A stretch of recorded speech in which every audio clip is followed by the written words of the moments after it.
Assalamualaikum warahmatullahi wabarakatuh. Perkenalkan, nama saya Siti Kamila sebagai pembimbing literasi dari SDN Bojong Nangka. Pada kesempatan ini, saya akan mempresentasikan buku yang telah saya baca yang berjudul Sayur dan Buah-buahan yang Berwarna-warni. Penulisnya dia Umi Yarni. Jumlah halamannya adalah 26 halaman. Tantangan yang harus saya buat di bulan ini adalah berupa sebuah pidato. Pidato saya yang berjudul Sayur dan Buah Warna-warni. Assalamualaikum warahmatullahi wabarakatuh. Puji dan syukur kita panjatkan kehadirat Allah Subhanahu wa Ta'ala, karena dengan rahmatnya kita bisa berkumpul dalam keadaan sehat walafiat. Pada kesempatan ini saya mengambil judul yaitu manfaat sayuran dan buah-buahan yang warna-warni. Sayuran dan buah-buahan banyak manfaatnya bagi tubuh kita. Sayuran itu berbagai macam warnanya, ada yang warna putih, ada yang warna hijau, ada yang warna oranye, dan masih ada warna yang lainnya. Begitu juga dengan buah-buahan. Buah-buahan banyak warnanya, ada yang warna merah, ada yang warna hijau, ada yang warna kuning, dan masih banyak lainnya.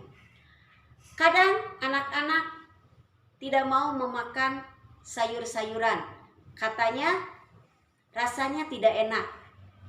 Tetapi sayuran dapat diolah menjadi berbagai macam olahan yang enak dan lezat bila kita makan. Sayuran bisa dibuat menjadi gado-gado, berbagai macam sayuran, atau dibuat menjadi keripik sayuran. Begitu juga dengan buah-buahan dapat diolah menjadi berbagai macam jus atau menjadi berbagai macam keripik. Jika kita kekurangan vitamin atau sayuran, akan mengakibatkan tubuh kita kurang sehat dan metabolisme tubuh akan menurun.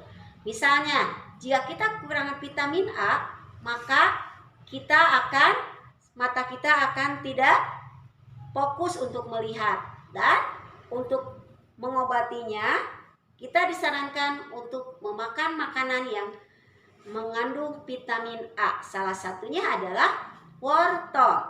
Wortel adalah makanan yang mengandung vitamin A yang bagus untuk kesehatan mata. Sayuran juga begitu. Dengan sayuran kita bisa memakan sayuran dari berbagai macam sayuran yang berwarna-warni. Misalnya sayuran ada yang mengandung vitamin E, vitamin A, ada yang mengandung zat besi. Sehingga kalau kita memakan makanan sayuran atau buah-buahan, tubuh kita akan menjadi lebih sehat. Makanya kalian harus suka makan sayuran dan buah-buahan supaya tubuh kalian tetap sehat.